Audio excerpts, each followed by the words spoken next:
Good evening, everybody. Thank you for tuning in. I do apologize for being a little late, but once again, welcome to a show I did not ask for. My name is Sean Ennis, and this is the Everything and More show, which is pretty much self-explanatory. It's everything and more. Just a quick note that I want to get off my chest. So I was receiving a lot of text messages and messages on Facebook and stuff like that, like, yo, you got a show. And just as how you were surprised, I was surprised. And then I saw my face circulating on social media. So I did some investigation, found the culprits who put my information out there, and they laughed at me. And they told me that, things happen in life and you need to, be a team player. First off, I didn't sign up to be an Avenger. That's not my job. I don't just come together, when things happen. Nevertheless, I will be seeing both of them after quarantine is over, and we will be discussing, how much this is going to cost them. Happy Mother's Day to everybody. Clearly, it doesn't matter in my case because I am here in front of you. But definitely shout out to all the mothers out there. This is definitely a crazy time, but we still appreciate you. And at the same token, I do want to extend my condolences to everybody who may have lost their mother or has lost a mother figure during this unprecedented time. Grieving has been extremely difficult. So I just want to extend my condolences to you as well. Anyway, we delayed long enough. I would like to introduce our first guest on tonight's show. Now, our first guest I met, I want to say early last year. This gentleman has two first names. He's one of the cleanest bass pocket players that at least I know of. And he plays for one of the meanest bands out right now, called Nothing But Velvet. Please welcome Bruno Jerome to the show. What up, Bruno? What's up? What's up? What's up? How you doing, How's Sean? everything, my brother?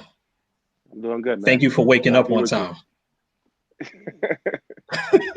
I got you, bro. Word, word, word.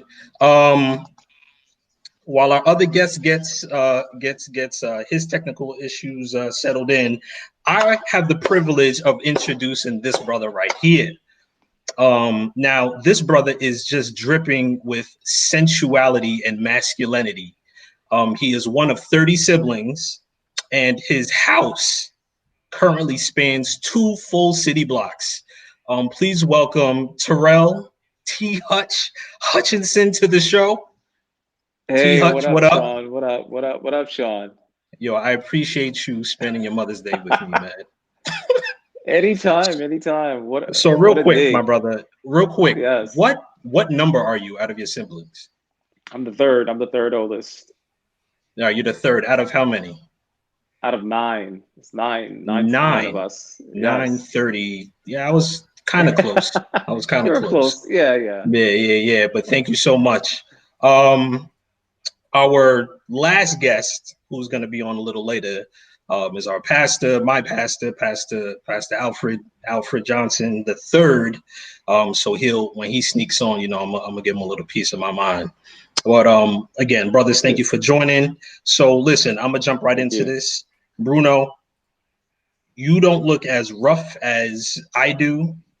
You don't necessarily look as rough as Terrell. So, like, are you practicing social distancing or you just nice with your clippers? Nah, so one of my boys, he does haircuts in his basement.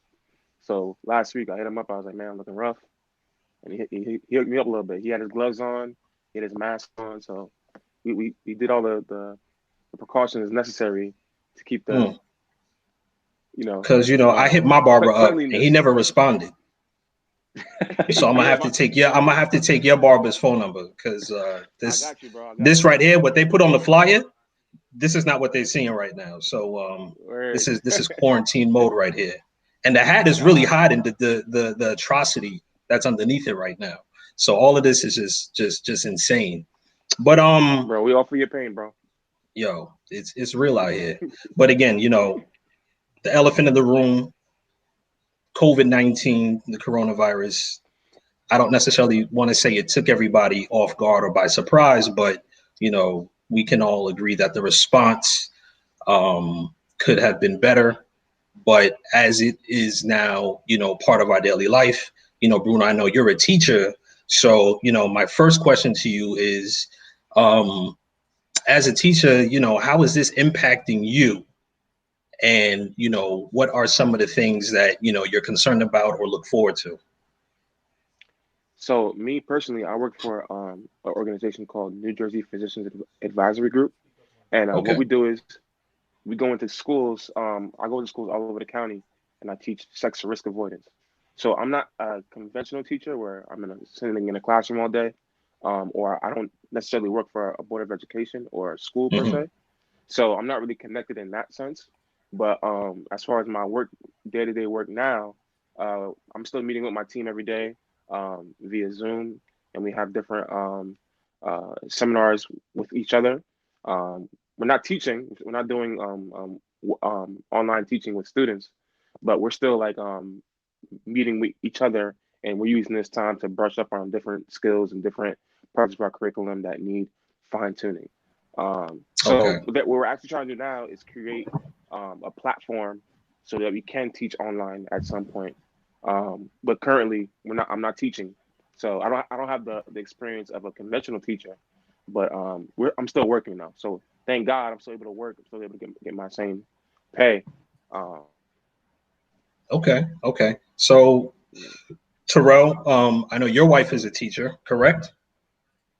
Yeah, she's not currently in the classroom, but yeah, she's a teacher. Yeah. All right. So that just makes your life easier because you have kids. Yeah, you're laughing because I'm over here struggling. I'm still trying to find a school that'll take my son like right now, Oh my. because he just doesn't want to learn. Like every day is a struggle, and I'm struggling, Sandra's struggling. But how's the Yeah. adjustment been for you, with the, I guess working from home, your wife being home, the kids. Yeah, I would say it's actually been really good for me. Like you said, my wife is a teacher, and just having that is it's a treasure, right? Where she's able to be on top of everything in terms of their schedules, everything that my kids need to do to finish their tasks and things like that. She's able to do that. She puts structure within their day. So it's bad, but I'm almost like hands off when it comes to the schooling thing because my wife has it like completely covered. So from my end, I think typically I'm just like logging on to work, and sometimes it's really long days, and I'm not really like tuned in because my wife totally has the schooling thing down pat. So I think it's blessed to be in that position where you can kind of have that because I know many people don't, that's it's something that's it's very unique. So I'm excited actually. I think we've been blessed. My wife keeps saying that she's enjoying in this time being able to just be the kids each day that we're seeing them growing right in front of us.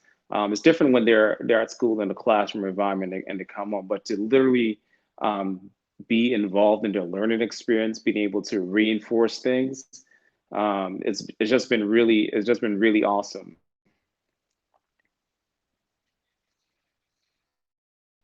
um I'm not appreciating that.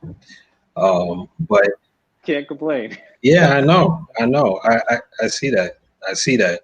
So No, but I mean, for a lot of people, it's a completely different circumstance. Whether it's a two-parent household or single parent household. I mean, it can be really difficult. so when when my job told me that we were going to have the well, not necessarily the opportunity, but we're going to transition to working from home, I said, okay, well, two things for me. One, it'll give me an opportunity to bond more with my daughter, because we just had a baby girl in January, and then it'll also give me an opportunity to spend more time with my son. My wife was still at the time on maternity leave, so she was handling more of our daughter, and then I would take the responsibility of handling Miles. But then I realized that the challenge in, I guess, working and handling a 5-year old who completely just produces his own sugar at a rate that is unseen in these times has been beyond frustrating for me, because now I am trying to not necessarily ignore him because he needs my full attention, but then it's trying to find new ways to make things fun for him, but then also get my work done, so I'm not falling behind. So simple tasks like, all right, you need to learn how to write your name better. Then he comes to me and says, Daddy, got you. It's just been a struggle. So one of the things that I've been trying to do is give him more, I guess, outdoor activities to do, or try to find new ways to like count with Cheerios or things like that. And has it been helping? No. So again, I'm still trying to figure out a school that will take him as of tomorrow morning, because I can't deal with this anymore. I do want to quickly introduce my pastor, Pastor J. Alfred III. Pastor, thank you for joining. Hey, Sean. Hey, everybody. Thanks for having me. So, quick question. Well, it's not really a question, but my producers gave me a story that I wanted to ask you, Pastor. Now, you are in the military, correct? Yes, I am. I am. All right. So, I need you to confirm this story that was given to me. Is it true that you once stopped a robbery by holding up your hands and shouting Romans 6:23, which says, "For the wages of sin is death, but the gift of God is eternal life through Jesus Christ our Lord"? Is that story true? Being a member of the military and upholding to the procedures of operational security, I can neither confirm nor deny that. Well, regardless, you're still a hero to me. So moving forward, I was just talking to T. Hutch and Bruno about, their COVID experience. So I wanted to touch base with you because, again, you are a pastor, you're a leader. How is this impacting you? And then how do you see the transition of reopening, either going smoothly or not? What are your thoughts, your concerns? Are you bouncing ideas off your colleagues? Where are you in this process? Man, great question, Sean. Again, good evening, everybody. Thank you again for having me. I think COVID-19, it's something I think that people were talking about ever since October of last year. And it was one of those things that I don't think we could see it coming, at least to the shore of the United States, the way we have. It's kind of taken everybody by surprise. It's caused all of us to make all kinds of adjustments on the personal level. But speaking of the professional level, primarily right now with church, I mean, we've had to adjust a whole lot of things on our local level, going to exclusively online services. That's been an adjustment. We've made improvements week to week. Again, at Metropolitan Church, we have an amazing and awesome team that has been working in front of and behind the scenes just to make worship possible in so many ways for so many people. As far as my colleagues are concerned, all of us are feeling this because it's caused kind of just a continuum of work for a lot of us without any rest, or for some of us without any breaks in between. And it has caused a whole lot of really stress because, again, as pastors, many times we are there with people literally at all stages of their life, and dealing with people who are ill, who are dying, who are concerned. It takes a toll.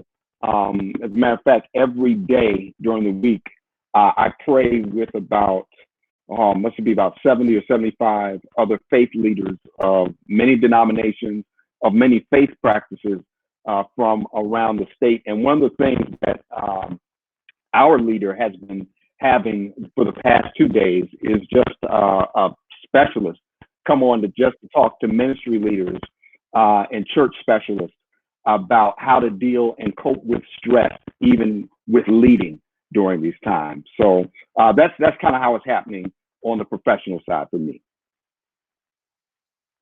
All right. So how do you see us getting back? I mean, are you cool with, the whole online movement? I mean, can we stay in this position? Because I don't necessarily like, ironing clothes anymore. So, I like just, grabbing my bowl of cereal, jumping on the couch now, you know. Yeah, Deaconing has I been a lot easier. Yeah, I think in the future it's going to be a part of not only what we as our local church do, but I think it's going to be a part of hopefully a new paradigm, just a new pathway for ministry. And we are pioneering. We're breaking ground right now. As a friend of mine says, none of us really know what the future is going to be. But I believe this type of ministry is going to be specialized, and we're gonna find new and even better ways to minister, even with this medium, with this platform during this time. T. Hutch, I know you also come from a big, congregation. Are they also looking at new options to, you know, stay virtual, maybe less interaction moving forward, or, is there anything that you're hearing that might be different? Um, I mean, we haven't gotten to that point of saying right now that we are going to look to do things more virtual. But I think one thing that has helped us to focus on is really, I guess, the small groups aspect, and really connecting with our church members, and connecting with each other, because a lot of times we just come to church on Sabbath, and that may be like the only interaction we really have with our members and our congregants. But this has forced us to utilize technology in such a way where we're in constant communication, whether it's the youth group that's meeting, or reaching out to the elderly, or things that are being done for the kids that are more innovative. So I think in that regard, technology has kind of brought us together. Not sure for the actual church services itself, how we will rely on that. Obviously, for months to come, we're going to be in this predicament right now. But I think one thing that definitely has come out is that technology is forcing us to connect with each other outside of, right? So I think that's the positive that's come out of this. So we really have to see where this goes. It definitely has pushed us to think about what our media needs. Are we well equipped to transition and be flexible? Those are the things I think we're thinking about right now. Okay. Bruno, you're a big musician, or at least I like to, promote you as, like, a really big time bass player. Hmm. And I know, again, you're in a new band. Well, I won't say a new band, but you've rebranded yourself, Nothing But Velvet. And you probably have some other gigs that you do on the side. So how does this impact, or how has this impacted the music community? And then I would just say more locally, what are you doing personally, or, your other colleagues doing now that, you can't necessarily get can't be out there, for like your weddings or, other social events. Yeah. So first and foremost, I'm primarily a church musician. So yeah, so I could Stop speak to my that. You're ministry not a, you're experience. not a, you're not a church musician, bro. You're a Yeah, musician. but my primary perspective is from a ministry perspective. So Okay. at my church, I feel like this whole situation has really forced us and the generation that precedes me to really embrace the technology. Because before, the we're very comfortable with the status quo of before, which is doing things the old-fashioned way. Something as simple as tithing. People still tithing with envelopes, you know. So I think that during this time, it's truly challenge us. It'll challenge that previous generation to embrace the technology. So every day at noon, they have their prayer lines. You have like over 70 people on a prayer line. Friday night Bible study.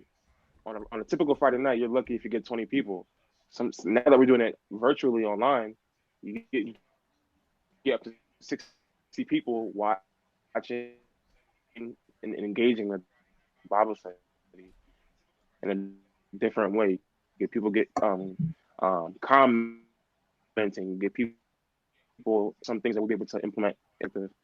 As a musician, I think I haven't lost as much as I thought I would lose during this time. I think, especially playing with Metro, we're still able to do our weekly worship services. So I virtually we I play my part during the week and I send it out to the team and they work their magic. And then Saturday morning, it's like magic.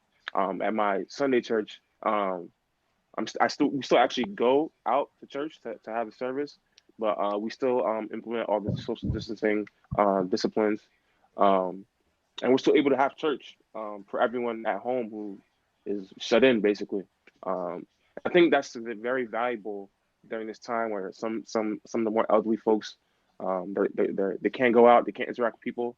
It feels good to see Bruno playing the bass on Sunday, Mhm. like you saw him every other week before. Now you can't see him because like that's something like old people or older people look forward to. That's the highlight of their week. They don't really go anywhere during the weeks. Church is their highlight. So if we're able to give them a semblance of that, I think it's really valuable. That's dope, my brother. So real quick, let me just also do like a quick plug.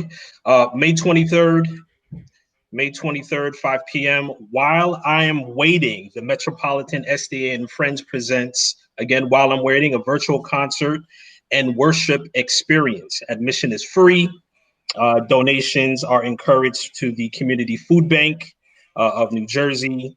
The worship teams will be as followed: SEA Church of the Oranges, that means T. Hutch and Company, First SEA Church of Montclair, and then we have Salem French. Salem is a big, big, big.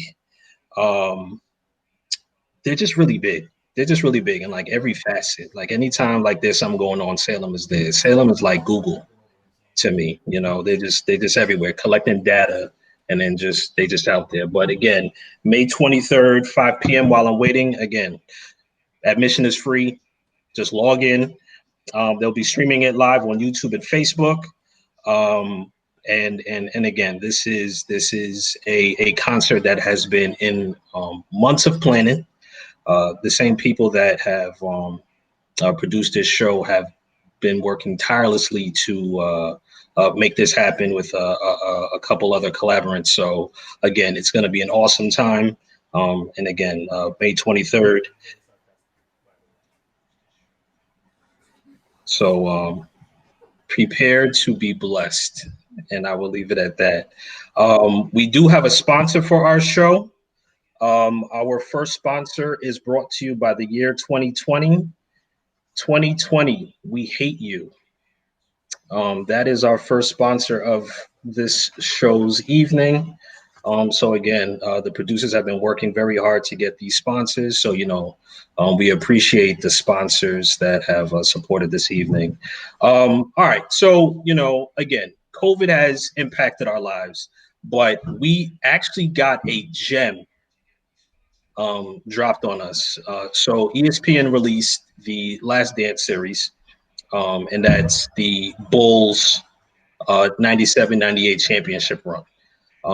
Now, again, there are no sports, so everybody is, pretty much, thirsting for something.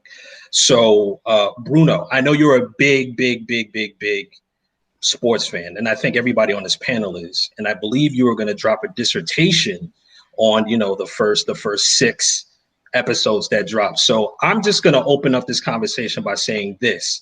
What are the qualities of being the greatest of all time, and how do you, let me just leave it there. What are your qualifications for being the greatest of all time?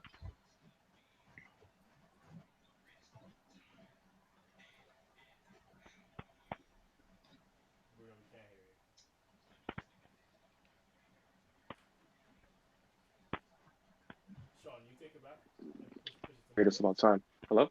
All right, while we get Bruno's audio together, T Hutch, let me drop this in your lap.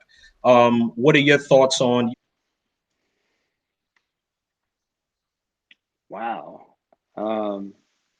Yeah, I think definitely the mental game is highly important. Being able to do it 6 out of 8 years, that takes a lot of mental capacity, with tenacity. So I think that's one of the key qualities that I think for when I'm thinking about greatness is just that mental focus. And not many people are able to really have that focus. So I think that's critical in all areas of life, right? Once you have that focus, from a mental standpoint, it just opens up possibilities. It makes and it makes it easier after a while.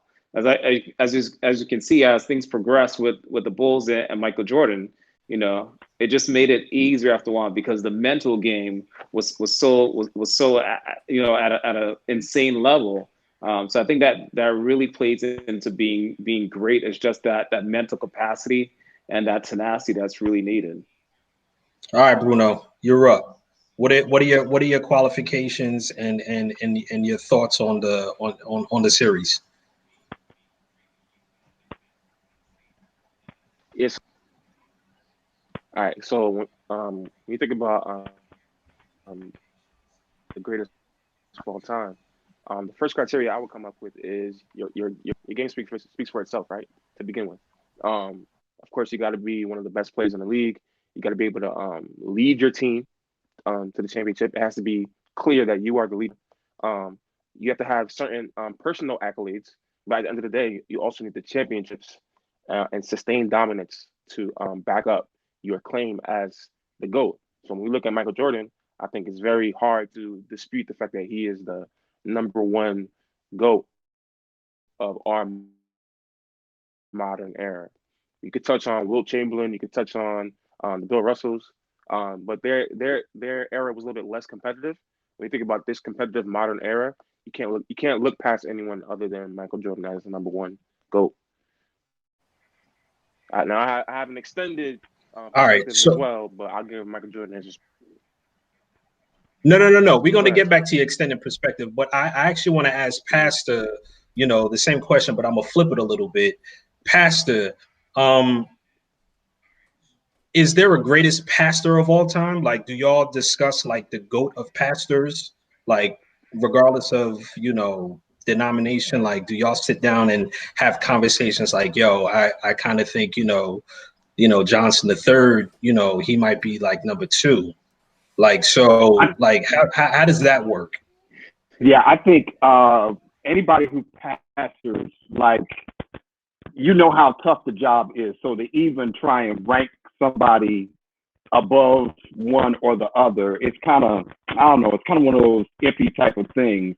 A lot of people do a lot of great work and they're not recognized or really rewarded for their work in any kind of way. So it can be one of those interesting iffy things. I think a lot of people may have like their favorite preacher, so to speak. And there was a pastor who died just a couple of years ago, Dr. Gardner Taylor, out of Concord Church of Christ, Baptist Church of Christ in Brooklyn. A lot of people considered him to be the dean of preachers, and it was just kind of like hard to argue with that. So that's usually kind of how the conversation goes. It'll be more like, okay, this is my favorite preacher, or these are my top 5, 6, 7 Hmm. of preachers, something like that. So basketball players get endorsements. And one of the things I was thinking about was like, Jordan had his sneaker, obviously, which is big. But what if pastors were able to get like a pair, like maybe Gators or some really crazy loafers that they could be like, you could either be Paul or you could be Saul. You know what I'm saying? Like, how did that? What if pastors like had their own shoe? You You know, could either make them hard bottom, soft bottom. yeah, Sean, I think there would be a line of pastors that would be right in line to try and get one of those endorsements. I think I know of plenty of people who would stand right in line and say, yes, pick me, choose me to be endorsed. So it would be funny to see. I will tell you that it would be comical to see. But I think yeah, I think we should entertain that that idea. Yeah. and look into it. Metro could be like the first. You could be the first hard bottom brother. Out there. Supporting like the Roman numeral threes. I'm not really Hey, sure on the name right now, but we'll work on that. We'll work on that. But Well, if you pay, I'm playing. So nah, there's no money over here. I'm sorry, sir. I'm broke. Just bought a house. Um, Bruno. So why is Kobe not in this like GOAT discussion? Like I see the rings, I see the tenacity, I see the focus, but every time this GOAT notion comes up, he always gets pushed to the side. And now LeBron is cement. Well, yes, he has been cemented as this heir apparent. So what you know where's the disconnect? What am I missing? So when we think about Kobe, that's a very good question, and I have a very good perspective on this. When we think about Kobe, when Kobe came into the league in 1996, it took him a while to get to that All Star level. So 96, 97, 98, I think is when he became an All Star. And when you think about the Lakers championship run, of course, Shaquille O'Neal was the leader and the dominant force on that team. So Kobe had to play that Robin to Shaq's Batman role. So Kobe couldn't really have that. Kobe wasn't the leader of that team per se. He was there, he had an impact, but he wasn't the leader. So he doesn't really get the same credit, like as if a Jordan would for that three-peat. Then once him and Shaq separated, Kobe had the Lakers under Kobe's watch. They couldn't have had a period of mediocrity, to be honest. There was a year they didn't make the playoffs. Then they would get bounced out in the first round a couple times. So it took Kobe a while to get back to that, or the Lakers organization as well, to get back to that competitive level. So when we think about 2008, 2009, 2010, of course, in '08, Kobe was able to get back to that level. He won the MVP of the league. They went to the finals. They lost to Boston. But for the next two seasons after that, he was able to get to the finals and win.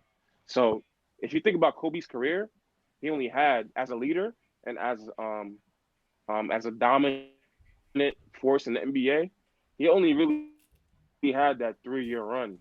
Aside from that 3-year run, 5-year, because that his leadership, he was only really dominant from you could say '08 to 2010. In 2011, they got swept by the Mavericks. 2012, I believe they got bounced by the OKC Thunder, who were coming up at the time. And then 2013, he ruptured his Achilles, and it was basically over after that. So when you compare him to LeBron, LeBron has had a little bit more sustained dominance in the regular season and in the postseason. Of course, LeBron has taken his L's, but when you think about sustained dominance, when you look at LeBron, LeBron is literally controlled the Eastern Conference for over 8 years. Kobe doesn't have that same sustained dominance on his resume. So I'm gonna So that's so I'm my gonna jump in real analysis of quick that equation. and throw this to Pastor and T Hutch.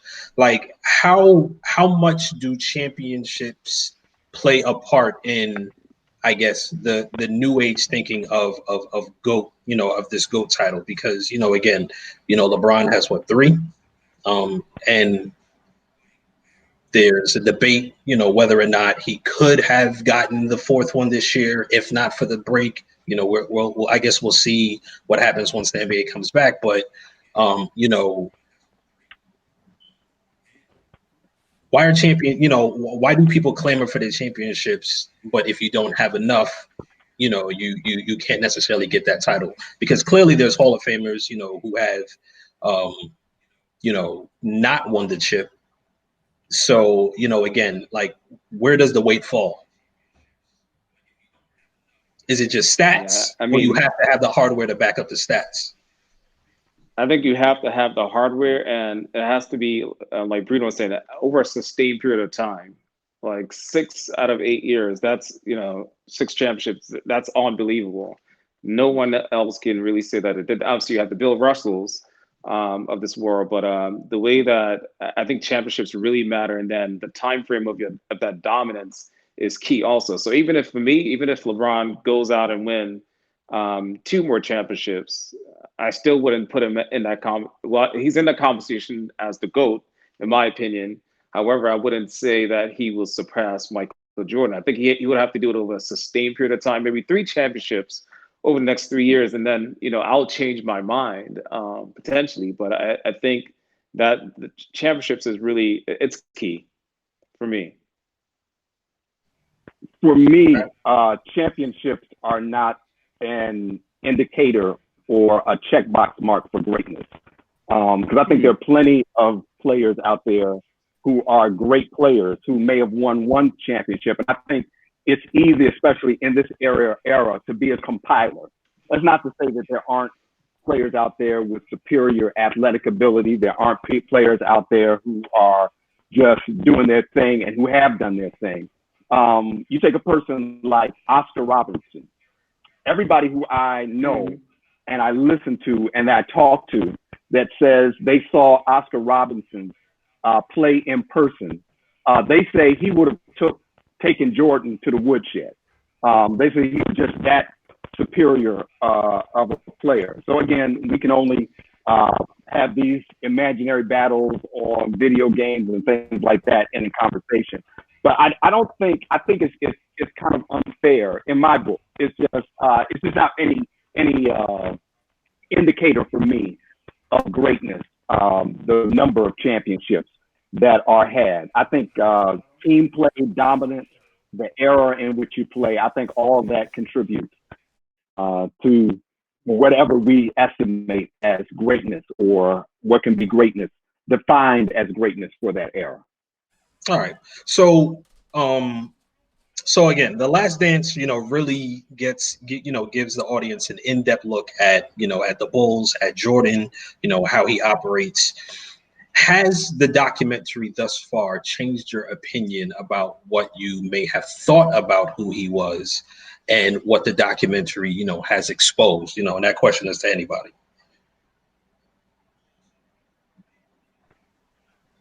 I'll go first on that one. A couple years ago, after a Monday night game, Coach Dennis Green said these famous words: "They were who we thought they were." And for me, that's been the same thing with Michael Jordan.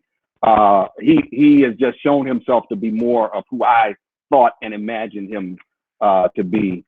What I thought he was back then is what I'm seeing right now on the documentary. Yeah, Bruno? I would definitely have to. Yeah, I would absolutely have to agree with that. Nothing new per se has been revealed to me out of these documentary, but obviously I think just yeah, I think nothing new has been revealed to me by this documentary on Michael Jordan. I think what has stood out to me is really the last run. I mean, maybe I didn't really fully appreciate that this was like the last run, the sixth championship. So I think that's one thing that stood out to me. But in terms of like Michael Jordan, the person, I don't think it changed anything for me. It gave me a deeper appreciation with the behind the scenes. But like Pastor Johnson said, he is who we thought he was. Yeah, I can give them a millennial perspective because I was born in '91, so I was born after they won the first championship. So, but yeah, I think similarly, I'm kind of a NBA historian, so I've done my homework to see like what was going on at the time, throughout all the six championships that they won. But I'm able to have more context, like because I didn't grow up watching ESPN, knowing all the different components that were a factor in their championship run, like Pippen's contract.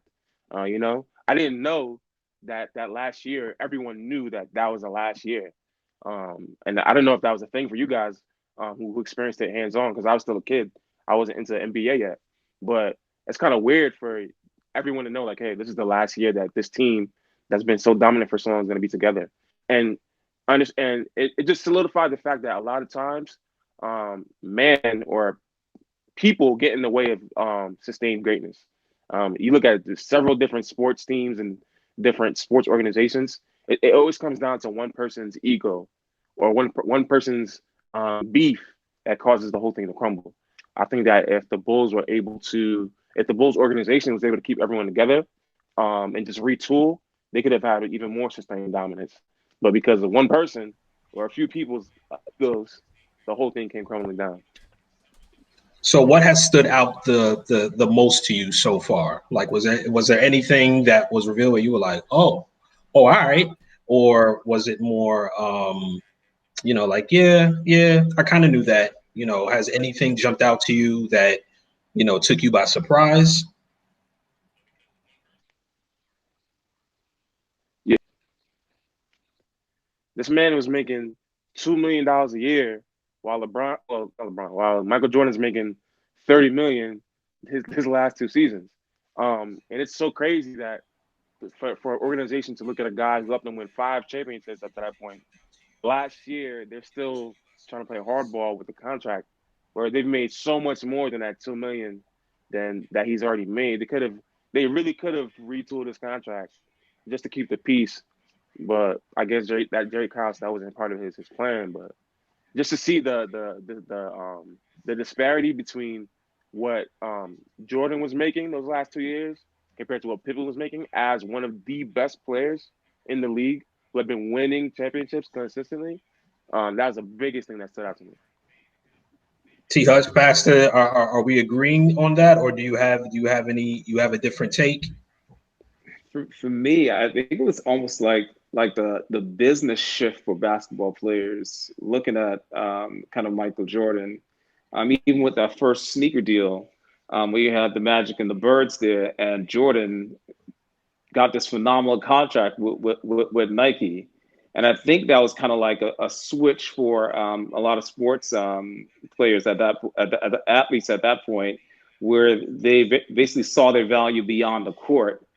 And I think from a business standpoint, that that was a pivot point for a lot of athletes, seeing what the possibilities in terms of your image and using your image to you basically further yourself in business wise.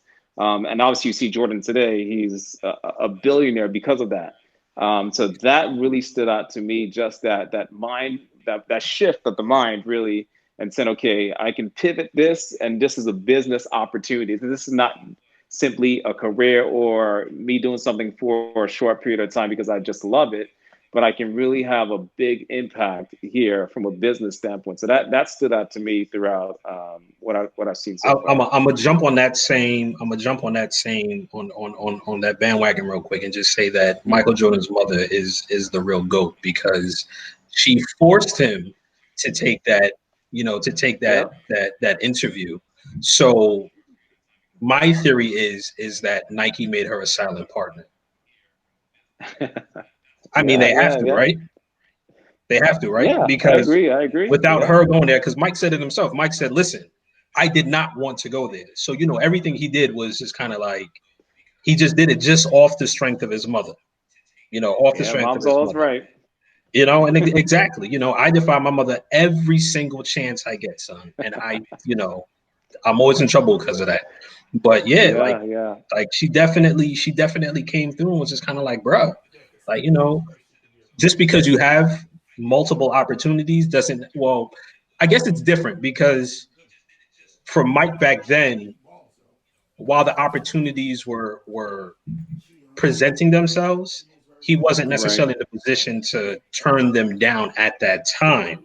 And I think Hmm. his mother was still a vital part of his decision making.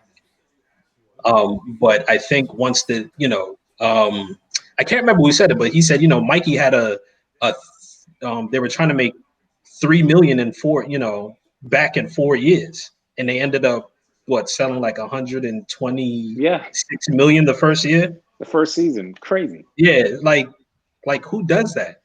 Who does that? But that's just how popular he was. Oh Can yeah. we Was Michael Jordan in his prime? Was he more popular than Michael Jackson? What were they on the same level? Like when we talk of like MJ, Beatles, Prince, like did he capture that allure? Was he that big? I think that's a past the question, man.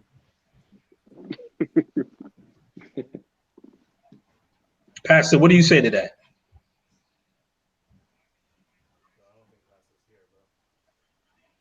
All right. Well, listen, like we can debate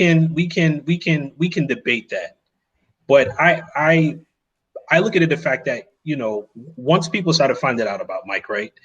There was this like, yo, we gotta be, we gotta find out who this dude is. Like, I wanna know what he wears, what he eats, what he drinks, and then like Mike, if I could be like Mike, Gatorade jumped on it. He said, from when he left the court, there were cameras in his face to when he went to sleep. I think that was the only time that he had, peace. So, to me, I mean, if we were to put his championships, I guess, in like, how they would do like record sales, I would say, he was probably up there, amongst, some of the great artists out there. Again, y'all can debate that, but I want to kind of flip it real quick. Has LeBron captured that star power that MJ has? Has he surpassed that? He's not. I don't think he's on the same level as. I think Jordan was unprecedented, and he's transcendent. And I think you can look at it the same way with Michael Jackson. I think to this day, Michael Jackson's record sales haven't been surpassed. So I think because they came in at the right time, they were able to capitalize on the novelty of it. I think um, I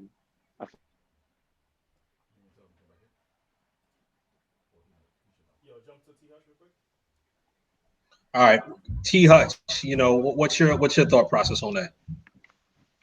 Yeah, LeBron. I think LeBron, from a standpoint, he's definitely piggybacking a lot of things that Michael Jordan did from a business standpoint.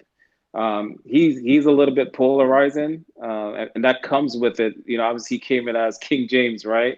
When he just came into the NBA with a lot of expectations. So I think there was a lot of pressure and expectations on LeBron, and a lot of times, like the NBA, not to say that they usually set up like the next in line, and he was kind of like the next in line. But I think from the perspective of MJ versus LeBron and impact, I think it's not even close. I mean, we're what are we, like 20 something plus years removed from Jordan's last game.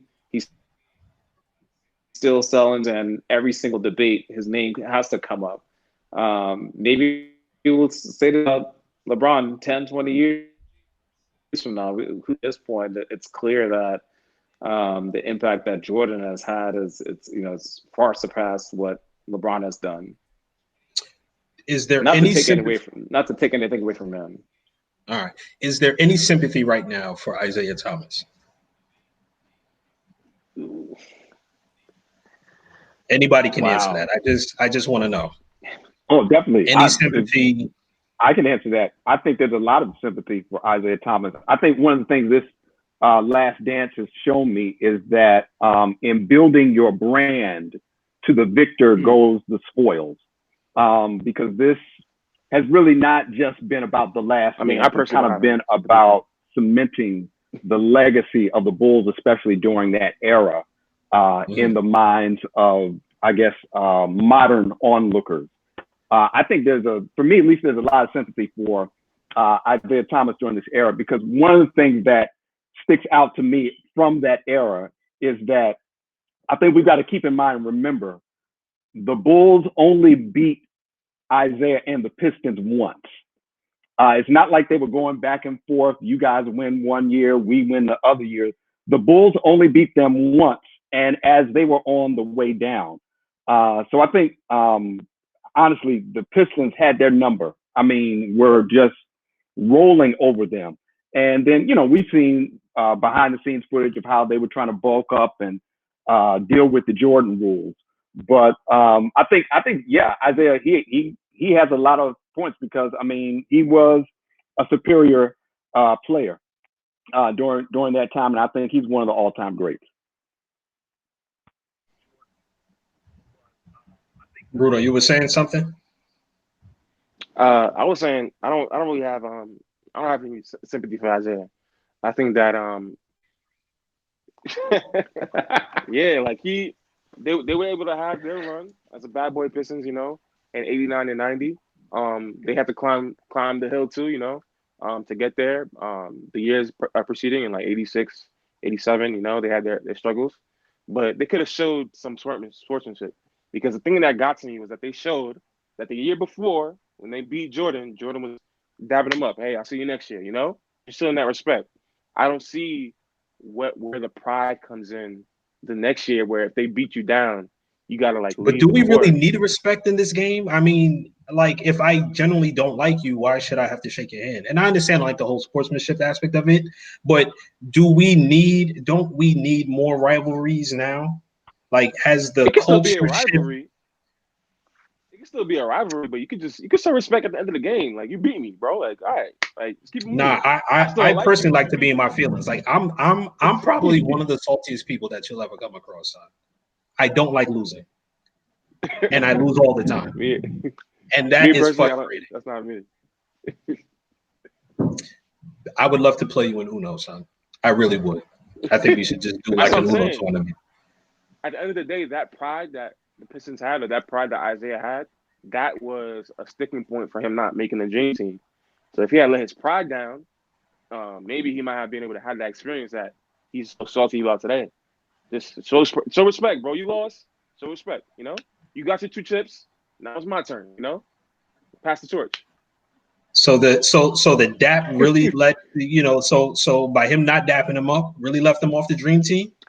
I, That I was it. think that I think in general they just didn't like his character. Multiple Okay, players on the team, they just didn't like his okay. character, and that was probably the straw that broke the camel's back. Like, bro, this guy has no respect. So we're not messing with him. That's what happened. Will we will we ever Yeah, I see mean, another there's Dennis Rodman in the league? Wow. I mean, Jermon Green was kind of um, close, but he's fallen up. He's fallen off a bit. I don't think anybody will ever be as eccentric as Dennis Rodman. Nope. Because he was a pop culture icon as well. Um, Mm. I don't know if we'll see that again. Someone who's so polarizing publicly and also um, produces on the court. I don't know if I will see that. All right. Well, gentlemen, thank you for being on this show. It's appreciated. Thank you for spending your Mother's Day with me. I know I'm going to hear it once I get off this telecast, but again, it's a pleasure. If they renew us for another episode, I would love to have you guys back on. Before we go, I was told to read our last sponsor spot.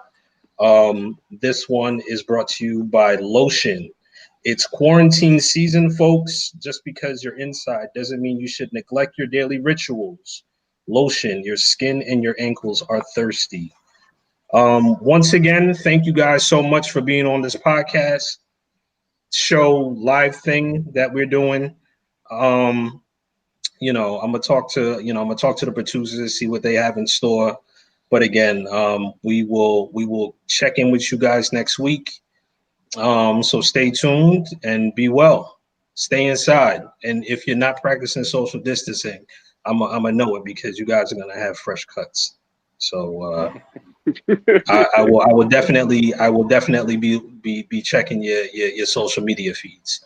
You as well, Pastor. You are not excused from that either because you're looking real Uh, clean over there. I cut my own hair every week. So Oh, all right, all right. Next time, yeah, bring your clippers on. I need to see proof. yeah. I got them right here, off to the side. All right, man. You guys be well, man. We'll see y'all again next time. Take care. All right. All Take right, thanks, care. Sean.